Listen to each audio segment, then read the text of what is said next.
তুমি ক'ত জন্ম পাইছা, মাজবাটত নে নিউয়ৰ্কত, does not matter at all. তোমাৰ চিন্তাই তোমাৰ ভৱিষ্যত নিৰ্ধাৰণ কৰিব। ৰামায়ণৰ দুটা কেৰেক্টাৰ লওঁ এবাৰ, বা কেকই আৰু বিভীষণ।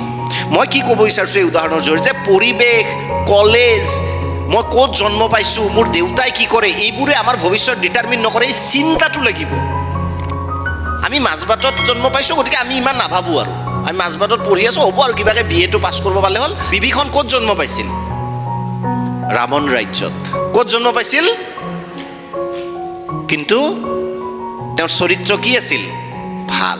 তেওঁ কাৰ পক্ষত আছিল? ৰামৰ, অৰ্থাৎ সত্যৰ পক্ষত।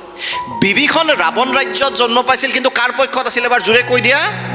ৰামৰ পক্ষত, সত্যৰ পক্ষত। কেকই ক'ত জন্ম পাইছিল? ৰাম ৰাজ্যত। ককৈ ক'ত জন্ম পাইছিল? ৰাম ৰাজ্যত, কিন্তু চিন্তা কাৰ দৰে আছিল? ৰাৱণৰ দৰে। That is the difference. অৰ্থাৎ তুমি ৰাম ৰাজ্যত থাকা, তুমি নিউয়ৰ্কত থাকা নে মাজবাটত থাকা, does not make any difference. Which makes the difference is your thinking, your thoughts, your igniting mind makes the difference. আৰু তুমি যদি জীৱনত কিবা এটা কৰিব বিচাৰিছা, মাজবাট কলেজ, মাজবাট ঠাইখন বা XYZ, মই আছোঁ কাৰণে কৈছোঁ এই কথাটো, কেতিয়াও বাধা বা it can not create a hindrance at all. এটা নিজৰ কাৰণে জোৰে হাত চাপৰি বজাই দিয়া, আমি কিবা এটা কৰিম জীৱনত। আৰু লগৰ ছোৱালীবিলাক ভাড়মে যায়। মানে কিয় ভাড়মে যায়? কাৰণ আমি কি হয়, যেতিয়া আলোচনা কৰিবলৈ মানুহ নাপাওঁ, কি হয় কেতিয়াবা যেতিয়া গ্ৰুপ, যেতিয়া তোমাৰ 4জনী লগৰ ছোৱালীয়ে কেৱল কাৰ লগত বিয়া হ'ব সেইটো আলোচনা কৰি আছে, এই অপ্ৰিয় সত্য ছাৰ, বেয়া পাব নালাগে আৰু। মই ইহঁতৰ লগত চাই আহিছোঁ, ঘৰে ঘৰে দুটামান ইনকুৱাৰী কৰি আহিছোঁ, তাৰপিছতহে ইয়াত আহিছোঁ, প্ৰফাইল চেক কৰি আহিছোঁ। মই এনেই নাহোঁ নহয়, গৱেষণা কৰি আহোঁ ইহঁতৰ কি ক'ত মতলব। গতিকে আমি 4জনী ছোৱালী যদি কাৰ লগত বিয়া হওঁ, অমুকৰ বয়ফ্ৰেণ্ডটো কেনেকুৱা কি, সেইবিলাক আলোচনা কৰি আছে, কৰক, মই নকৰোঁ। আই উইল বি এক্সেপশ্যনেল। অৰ্থাৎ মই সহজকৈ বুজাইছোঁ আৰু যে ৰাৱণ ৰাজ্যত থাকিও মই সত্যৰ পক্ষত থাকিম, মই ৰামৰ পক্ষত থাকিম। অৰ্থাৎ পৰিৱেশটো মোৰ পাৰিপাৰ্শ্বিক অৱস্থা যিহে নহওক কিয়, I will shine and I will shine bright.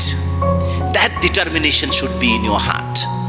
সেই ডিটাৰমিনেশ্যনটো যেতিয়ালৈ নাহিব, ক'ত যা, কলেজ, বাইদেউকেইটাক দেখিলে, ছাৰকেইটাক দেখিলে আহিল আৰু আমি আহি কেতিয়া কলেজ আহিলোঁ। যেতিয়া 20 মিনিট হোৱাৰ লগে লগে মোবাইলটো এলাউ নকৰে চাগে, ক্লাছতো নকৰে। দুই এটাই মনে মনে আনে বেগত, মই জানো বেগত আনে মনে মনে। 20 মিনিট যোৱাৰ লগে লগে 40 মিনিট কেতিয়া হ'ব, 40 মিনিট কেতিয়া হ'ব, 40 মিনিট কেতিয়া হ'ব। আৰু বেলটো দিয়াৰ পিছত, বেল বা যিয়ে বজায়, 5 মিনিটো যদি ক্লাছটো এক্সটেণ্ড হ'ল, গোটেইকেইটা মন উৰিয়ে গ'ল বাৰাণ্ডালে। সেইটো কিয় হৈছে? এই যে আমাৰ পাৰপাছ নাই। সেইকাৰণে আজিৰ পৰা মাইণ্ডৰ পৰা ওলাই দিয়া, ক'ত পঢ়ি আছা, কি পঢ়ি আছা, ফিক্স এ গ'ল ইন ইয়ৰ লাইফ, যে মোৰ পাৰিপাৰ্শ্বিক অৱস্থাৰ জৰিয়তে, এইটোৰ জৰিয়তে মই জীৱন ডিটাৰমাইন নহয়, মোৰ থিংকিঙৰ জৰিয়তে জীৱন ডিটাৰমাইন হ'ব। তোমাৰ যদি ইয়াতে জন্ম পাই থিংকিং যদি স্পেচত হয়, তুমি স্পেচতো যাব পাৰিবা।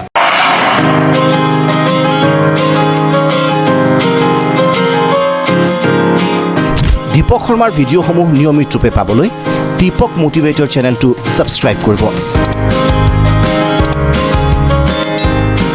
আৰু বেল আইকন প্ৰেছ কৰিবলৈ নাপাহৰিব।